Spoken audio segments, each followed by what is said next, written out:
চলে এলাম আপনাদের মাঝে আমার এভরিডে কুকিং 123 চ্যানেলে আপনাকে স্বাগত। আজকে আমি আপনাদের সাথে শেয়ার করব দুর্দান্ত স্বাদের ফাইবারযুক্ত মজাদার একটি রেসিপি। তো দেখতে থাকুন প্রথম থেকে শেষ পর্যন্ত, দেখার অনুরোধ রইল। তো চিংড়ি মাছগুলো ভালো করে কেটে কুটে এভাবে পরিষ্কার করে নিয়ে নিলাম। তো এগুলো ভেজে নেওয়ার জন্য সামান্য পরিমাণ হলুদ মিশে নেব। হলুদ অ্যাড করে নিচ্ছি, আর সামান্য পরিমাণ লবণ ভালো করে মিক্স করে নিতে হবে।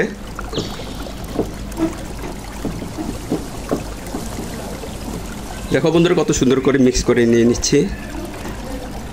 রেস্টে রাখবো কিছুক্ষণের জন্য। তো এই ফাঁকে চুলায় কড়াইটা বসিয়ে দিব। তো অলরেডি চুলায় কড়াইটা বসিয়ে দিয়েছি। এরপর তেল যোগ করে নেব। তেলটা একটু বেশি করে দিতে হবে যেহেতু এটা লতি। তো তেলটা গরম হয়ে এলে চিংড়ি মাছটাকে হালকা করে ভেজে নেব।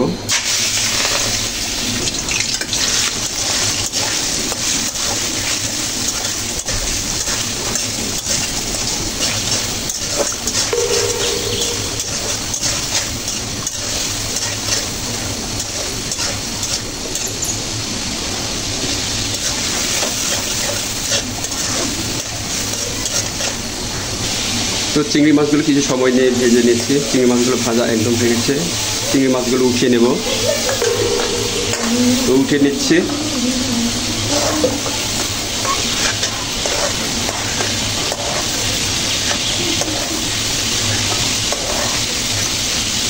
এরপর কুচিয়ে রাখা পেঁয়াজগুলো অ্যাড করে নেব। এরপর কাঁচামরিচ অ্যাড করে নিচ্ছি।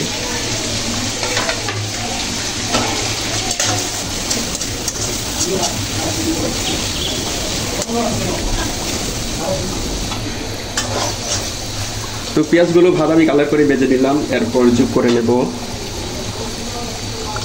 1 চা চামচ আদা বাটা আর 1 চা চামচ রসুন বাটা। এরপর নেড়ে চেড়ে দিতে হবে। আর 1 চা চামচ হলুদের গুঁড়া অ্যাড করে নিলাম। আর সামান্য পরিমাণ পানি।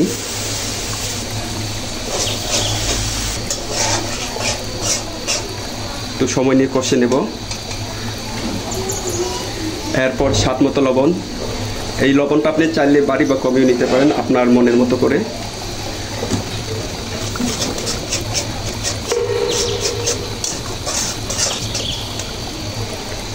আর এরপর যোগ করে নেব টমেটো।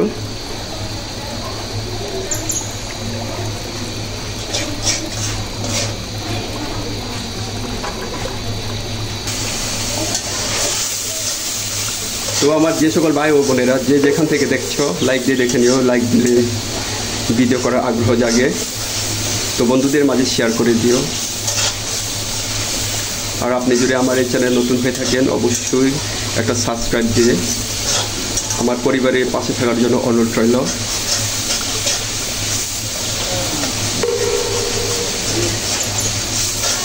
তো ইতিমধ্যে যারা যারা আমার পরিবারের পাশে থেকেছে সবার প্রতি আমার কৃতজ্ঞ রইল।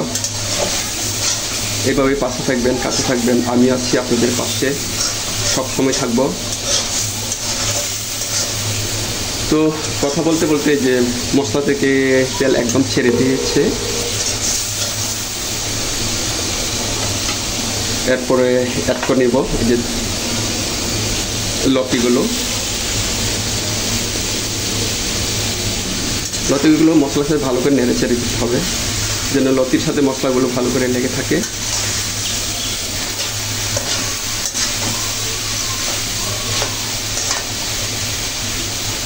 তো হালকা আঁচ দিয়ে রান্না করে নেব। এরপরে ঢাকনাটি চাপা দিয়ে রাখবো কিছু সময়ের জন্য।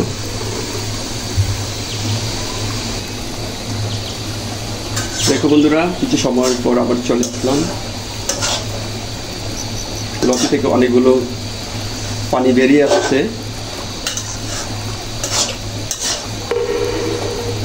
এক্সট্রা কোনো পানি দেব না, এতেই হয়ে যাবে। আবার ঢাকনা দিয়ে দেখে রাখবো।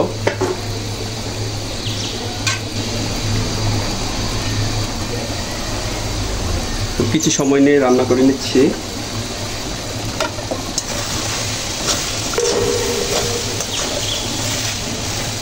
দেখো পানিটা একদম শুকিয়ে গেছে। এরপরে যে বেজে রাখা চিংড়ি মাছগুলো অ্যাড করে দেব।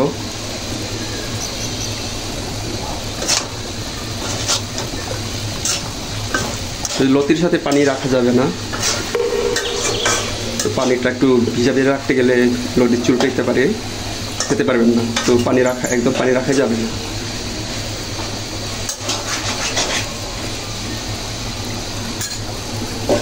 আবার কিছু সময়ের জন্য ঢাকনা দিয়ে রাখবো যেন চিংড়ি মাছটা তাড়াতাড়ি সেদ্ধ হয়ে আসে।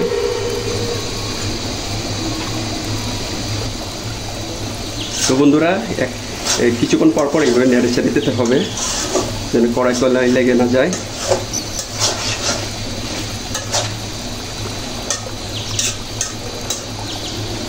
তো আমার এই লতি রান্নাটা প্রায় হয়ে আসছে, আর কিছু সময়ের জন্য ঢাকনা দিয়ে ঢেকে রাখছি।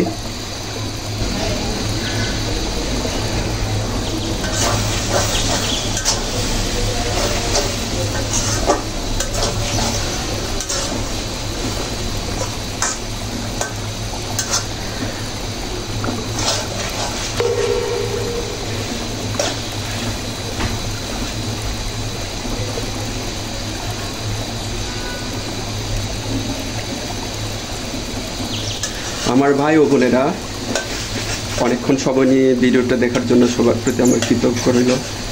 আমার আজকের এই রেসিপি যদি কোনো অংশে আপনাদের ভালো লেগে থাকে তো পরবর্তী রেসিপি দেখার জন্য আমন্ত্রণ রইল। আজকে এই পর্যন্তই, সবাই ভালো থাকবেন। আল্লাহ হাফেজ।